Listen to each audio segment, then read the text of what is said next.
last 6 years, and we've been busy with the SSACI booklet for the last 3 years.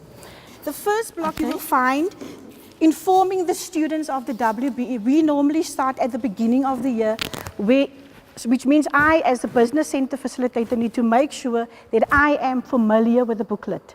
So I myself need to go through the booklet, make sure the booklets are copied for each student, and obviously when I have my first session with the student, each student are provided with a SSACI booklet, and obviously we start from the beginning.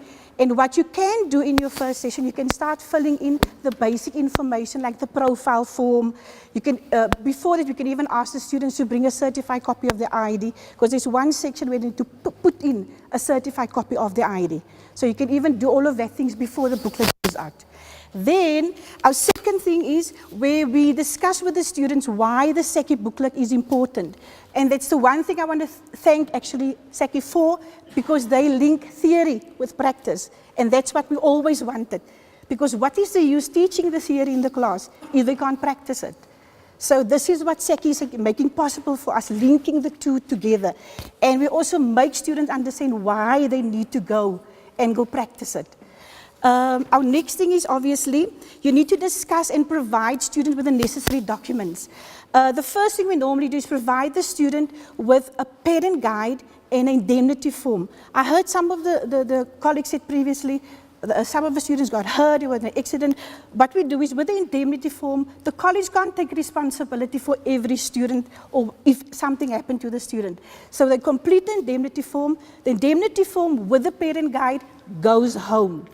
The parents are being informed about the WCE booklet, the SSACI booklet, complete the indemnity form, the form comes back to me.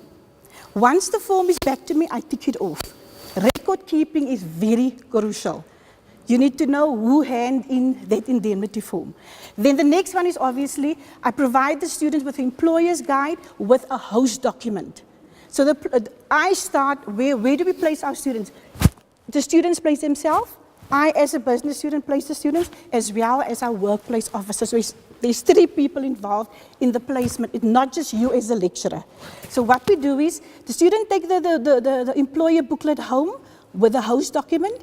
They go in the area where they are, because remember, we don't provide money for transport, unfortunately, in the holiday. So the student go in the area where they are, and in the area, there's clinics, there's libraries, there's doctors. Whatever area companies are there, they start within the area. And if they can't find something in the area, they spread further. And obviously, if they can't find anybody, they come to me, and I will obviously provide them with an employer. So that's the cycle we take. But we need to teach our students to take responsibility. Once they start taking responsibility of looking for themselves an employer, it takes the bulk of the work from you as the lecturer. Okay? So the next one, obviously, is then where we collecting the documents, where they bring the indemnity form back to me. If they found for themselves an employer, they bring the host document back to me. So now I know. And then when the host document come back to me, I follow up. So now I phone the employer and ask, was this student there? Obviously, can they come in this date? I follow up with the employer. Okay, the next stage is where you discuss the practical, obviously, with the business center facilitator, myself, and the lecturer come together in a period in where they discuss their part of the SSACI book, the practical. So they explain to the student what they want the student to do. For example, if I take office administration, I'm also a business practice lecturer, so I will obviously discuss the business part, what I want them to do. That's the role of the subject lecturer. Okay? Then the next one, obviously, is practical preparation for the student in industry. What we have started this year, there's a generic part in your WBE booklet, which cover all programs, which is your skills the student need. And certain skills, student can only pick up once they are in that position. For example, telephone skills, working face-to-face with customers. So what we have done this year, we have taken 2 students out every day of our level 4 students, and we place them at reception. So, and I informed, obviously, the subject lecturer. So every day, 2 students work at reception. From the morning, 8 o'clock, they dress up as an employer, and obviously they work a full day until 3:30 in the afternoon. They take breaks with the secretary there, and she basically coaches them how to answer the phone, how to work with customers day to day. They only get every term 1 day to go work on campus. So already work placement start on campus, even before they go out. So now they've got a little bit of experience. And I'm telling you, when the students come back to you, they're so excited. Because now they can't wait when they go do it for 2 weeks in industry. Okay? And the last one, obviously, now they have to start, they are placed, they know the documents, I received my indemnity form, WCE booklets are being implemented. Okay, but now it comes back. And you got incomplete task in the booklet, because unfortunately we have our students that don't finish the task book once in the holiday. So when it comes back to you, we normally provide our students for 2 weeks the opportunity to still complete tasks. So when they come back, I sit with them in the business center and we look through the booklet and see where's all the incomplete tasks. And then if there's a specific thing they do not still understand, I will call in the subject lecturer and we will assist them in completing the task. So they still got 2 weeks after the job set with the work placement where they can still complete some of the tasks. Then the next one, after they've completed the task, the booklet comes back to me as the business center facilitator. And then I will obviously mark my generic part. The generic part is the part where it linked up with all 4 core subjects. So I mark my part, and obviously at the back of the booklet, I complete and put in my mark there. And then I will allocate a timetable, because there's 4 things that need to be marked, except for my part.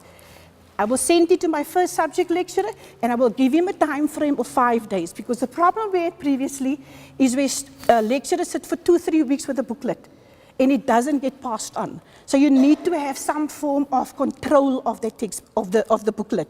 So we allocate the time frame. I ask beforehand which lecturer wants to start first, and obviously we go according to that, and you got 5 days to complete. And then the booklet obviously come back to us, and then it will obviously be assessed and moderated. Okay? Assessment and moderation of the task book. How does it happen? When the booklet is done, the booklet comes to me as the business center facilitator.